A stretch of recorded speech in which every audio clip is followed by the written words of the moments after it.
pero antes, Antonio Gómez de Olea, se busca la nulidad del caso de lo de Montoro y de la pareja de Ayuso. Cuéntanos, tribunales, Antonio.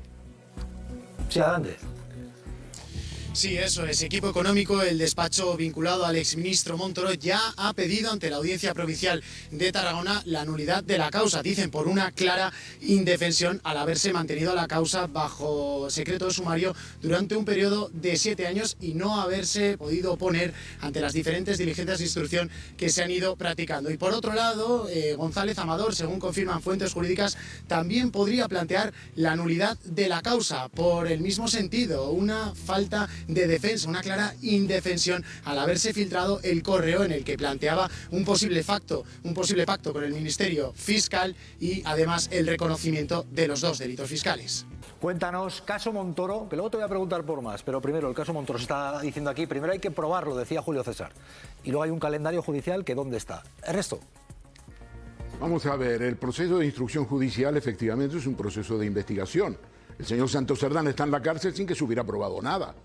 ¿Dónde está el dinero? En realidad está en la cárcel porque no se encuentra el dinero. Esta es la paradoja de la España de hoy. La España judicial es que el señor Santos Cerdán está en la cárcel, puede estarlo por 6 meses porque puede destruir pruebas. Y entonces, como no se encuentra el dinero, el hombre está en la cárcel.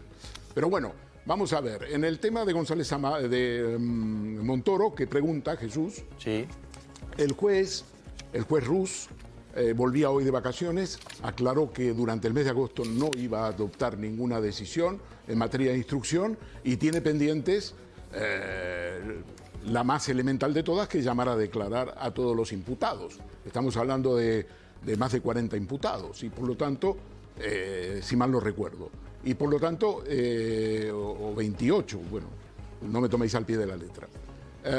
Lo primero que tendrá que hacer es llamarles a declarar, entregarles ya les ha pasado el sumario y luego hay ante la Audiencia de Tarragona una petición de las defensas, que ya la presentaron hace bastantes semanas, de nulidad de las actuaciones porque ellos consideran que el secreto de sumario, que se ha extendido durante 7 años, no tenía razón de ser y les ha creado indefensión. La Audiencia de Tarragona tendrá que pronunciarse y eso llevará varias semanas o meses y además el juez va a hacer las primeras citaciones para declarar a Montoro y todos los miembros imputados. Ahora, los datos que se han dado son datos objetivos, están en informes de la Policía Judicial. Que se vayan a aprobar o no se vayan a aprobar, ya lo veremos. Pero en principio, cuando uno ve estos datos, tiende a pensar que hay realmente elementos suficientes de criminalidad para explicar la actuación del juez. Tenemos todas las administraciones autonómicas que pagaban un peaje. ¿Por qué digo que pagaban un peaje? Porque es un poco raro que el señor Feijóo en Galicia le pida a Equipo Económico un informe para que determine cómo se atraen en el año 2009 inversiones a Galicia. Inversiones a Galicia. El presidente de la comunidad. Y digo el presidente de la comunidad porque quien encarga el informe en el año 2009 es la Secretaría General de Presidencia. ¿Y quién era el consejero de Presidencia entonces? El señor presidente de la actual Junta, el señor Alfonso Rueda. ¿Quién era presidente de la Junta? El señor Feijóo, presidente del PP. Deberían llamarles como testigos para decirle, oiga, señor Feijóo, ¿por qué su Secretaría General ha aprobado acordar un informe a Equipo Económico para que le diga a usted qué medidas tiene que tomar para atraer inversiones a Galicia? Y esto en el año 2009, en el año de la gran recesión. Ernesto, te quiero preguntar por lo siguiente. Ojo, Ernesto Kaiser, vamos a ver. María Molero, El País ha publicado caso Villarejo. El del Opus me ha encargado un reportaje de los puticlubs del suegro de Pedro Sánchez. ¿De qué estamos hablando, María Molero? Porque la Fiscalía está trabajando con esto y ahora le pregunto de qué estamos hablando, clave a Ernesto Kaiser. Pero, María, por favor. Jesús, como dices, la Fiscalía investiga un informe de Villarejo, un presunto espionaje a Pedro Sánchez y a su familia, encargado por el llamado El del Opus, el entonces ministro del Interior. Escuchen primero este audio de Villarejo. Me han pedido un reportaje fotográfico. Pero el señor del Opus, y compañía, me han pedido un reportaje fotográfico, la de un lado, la de otro, la de tal. Y si es posible interno, ¿no? Y tal, y poner una cámara en el... Bueno, pues tal y como apunta El País, la Fiscalía investiga ese informe de Villarejo sobre Pedro Sánchez en 2014, cargado además de acusaciones falsas, un informe que tiene su origen, ahí lo están viendo, en las instrucciones recibidas por la superioridad cuando Pedro Sánchez fue nombrado secretario general del PSOE. Hablamos de un espionaje ilegal a Sánchez, a su familia, pero también a su suegro, a los hermanos de su suegro y al cuñado del líder socialista. Tal y como recoge El País, Villarejo habla de que el suegro de Sánchez tiene saunas, que son 3 hermanos, y que es el suegro el que gestiona el negocio. Y Francisco Martínez, entonces número 2 de Interior en 2014, le dice: esto lo revienta, refiriéndose a Pedro Sánchez. Esta materia política, esto mataría políticamente, literalmente lo dice, a cualquiera. Pero tal y como apunta el diario El País, a lo largo de ese informe, Villarejo también incluye teorías conspirativas, bulos e informaciones falsas, todas relacionadas con Pedro Sánchez y su entorno familiar. Jesús. Te pido concisión, Ernesto, pero cuéntanos de qué estamos hablando en esto que investiga la Fiscalía. Estamos hablando de unas pruebas que aportó a la Fiscalía y que la Fiscalía de la Audiencia Nacional ahora está investigando.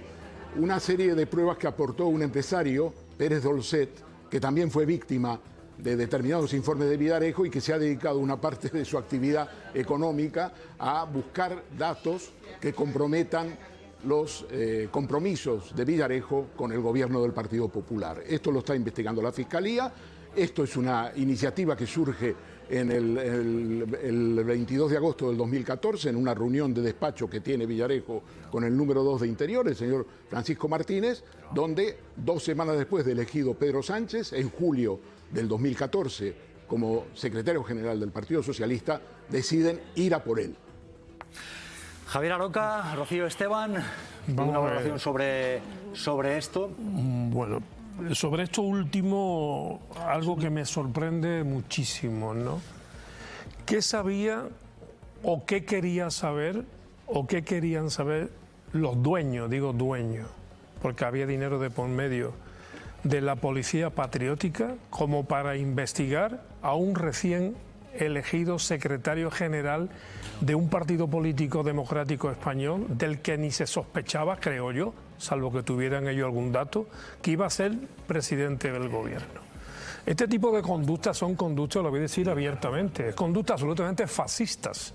Esto solamente ocurre en estados fascistas, con policías fascistas, con ministros fascistas y con presidentes fascistas. Esto no se puede hacer. Y si además resulta, como se está derivando de la propia investigación de la Fiscalía, que se trataba de involucrar a un, por lo visto, prometedor, como se dice en el fútbol, presidente del gobierno, en asuntos turbios relacionados con su suegro, yo creo que el procedimiento, además de fascista, es asqueroso. Yo creo que sí que son conductas muy preocupantes y lo que se debería hacer ahora es aprovechar, a tenor de que salen ahora todas estas informaciones, para que el gobierno, que de hecho es que antes nos quejábamos, lleva 8 años gobernando, haga algo por impulsar la regeneración democrática que se necesita. Y muchas de estas cosas seguramente... Eso se escapa de su papel. ¿Pero qué gobierno? ¿Pero qué hacemos hablando del gobierno? O sea, tenemos aquí una gente que está dando unas lecciones de ética, de moral todo el día, que resulta que cada vez que han cogido el poder han demostrado que son capaces de destruir por el camino a quien haga falta, al país entero para llegar al poder, y que cuando lo tienen se dedican a forrarse y a destruir personalmente a sus adversarios políticos. Y esos son los que nos dan lecciones permanentemente de ética y de moral. Hombre, yo creo que ahora lo que toca mirar es a estos que dicen que están deseando coger el gobierno de España porque ahora mismo todo es un desastre y que lo único que han hecho cuando han tenido el poder ha sido esto, comprar voluntades, destruir personalmente a los adversarios políticos, forrarse. Hablaba Ernesto Ekaizer de que habían encargado a las comunidades autónomas, no solo a Galicia, también Madrid, pagó a equipo económico por informes. O sea, es que han puesto el país a su servicio. Pero en el arranque político, ¿por qué se habla de guerra civilismo, como ha dicho Díaz Ayuso? ¿Por qué se utilizan palabras como forma hemipléjica de ver la vida de socialistas y comunistas? ¿Se intenta sembrar odio con este tipo de discursos? Isabel Díaz Ayuso vuelve de vacaciones. Se van a quedar todos como el pato, patas arriba. Pero no, esta vez nada de patos, con el socialismo y el comunismo en el centro de la diana. Dejen de comprar esa mercancía averiada del socialismo, y especialmente del socialismo desorejado, que es lo que tenemos hoy. Arremetiendo contra quien no piensa como ella. Y por supuesto del comunismo, que para desgracia de España hoy se han fundido en un mismo proyecto. Palabras que recuerdan al que ya fue su lema. O comunismo o libertad. Sin dejar títere con cabeza. Son solamente una forma hemipléjica de ver la vida. Descalificando a más de 10 millones de ciudadanos. Y qué no decir de ese frentismo y ese guerra civilismo que fomentan desde la Moncloa con el francomodín, de una manera egoísta, reduccionista, simplona, burda, que además lo carcome todo. Es una de tantas veces. Pornofeminismo. Vista cómo está la política de hot. Señor Sánchez, comunismo eres tú. Comunismo es que nada funcione, penetrar en todos los poros de tu vida. Comienza el curso político, pero también el judicial. Que nos dejen en paz. Está previsto que la justicia cite a declarar a su pareja para ser juzgado por presunto fraude fiscal. Ernesto de Kaiser, ¿qué tal? ¿Cómo estás, Ernesto? Buenas tardes. Muy buena, Jesús. Hola, Ernesto. Y esto además, ojo, porque teniendo un panorama judicial que para Ayuso y su pareja ahora mismo se ve de forma inminente lo que puede ocurrir con González Amador en el horizonte judicial por no pagar Hacienda lo debido, por ejemplo. Bueno, estamos esperando prácticamente en las próximas semanas el auto de apertura de juicio oral.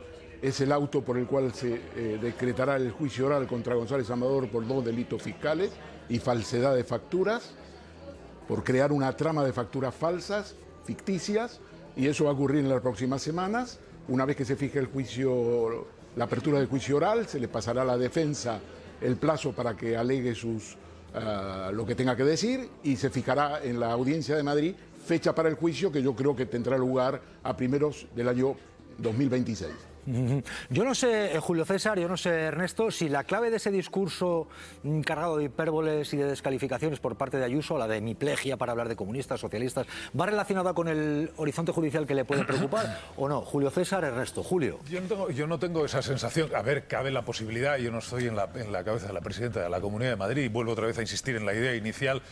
Me parece excesivo, creo que no hay ninguna necesidad de arrancar el curso dando tanta caña, aunque quizá para el Partido Popular hay alguien también que tiene que hacer trabajo sucio. Todos los partidos políticos tienen a alguien que hace el trabajo menos grato, y da la sensación de que la presidenta de la Comunidad de Madrid se encuentra bien haciendo ese trabajo. Otra cosa es después cuando lleguen las causas judiciales, si lleguen a su fin, pues que a lo mejor igual se relaje un poco en el caso de que no vengan dadas como ella espera. Y respecto a lo de la hemiplegia, y con esto yo acabo, imagino, pero también el esfuerzo de interpretar Isabel Díaz Ayuso es milagroso, que lo que pretende decir es que hay una parte de la política que está cegada para ver la otra parte, o que no la tiene en cuenta, o que... Imagino que va por ahí, pero encuentro que también hay otras maneras de contar esto. Ernesto, responde Ernesto, por favor, Ernesto. Vamos a ver, no, si es que no es una casualidad, es que, a ver, Isabel Díaz Ayuso está arrastrando y creando el discurso del Partido Popular. La hemiplegia, debería darle vergüenza lo que ha dicho, vergüenza. La hemiplegia es un accidente cerebrovascular, es una enfermedad, y es una enfermedad grave. Ahora, claro que es una metáfora, pero déjame terminar, no te avances, porque ya sé que es una metáfora. No, la clave es si no es una metáfora desafortunada. ¿Puedo terminar? Termina, Ernesto, por favor. Pero claro, cuando vemos que el señor Bendodo le adjudica a la directora de Protección Civil ser una pirómana, que también es un trastorno, lo que vemos es una línea de acción, una línea conceptual. Me diréis, no, es una casualidad de la vida y va por libre la señora Ayuso y es un verso libre. Sea lo que sea, utiliza en Asturias una enfermedad gravísima, un accidente cerebrovascular, para achacar a sus adversarios.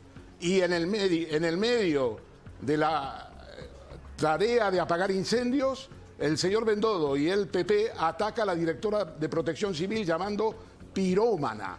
Es evidente cuál es el sentido. Y también atacan a una compañera nuestra llamándola de hecho prostituta.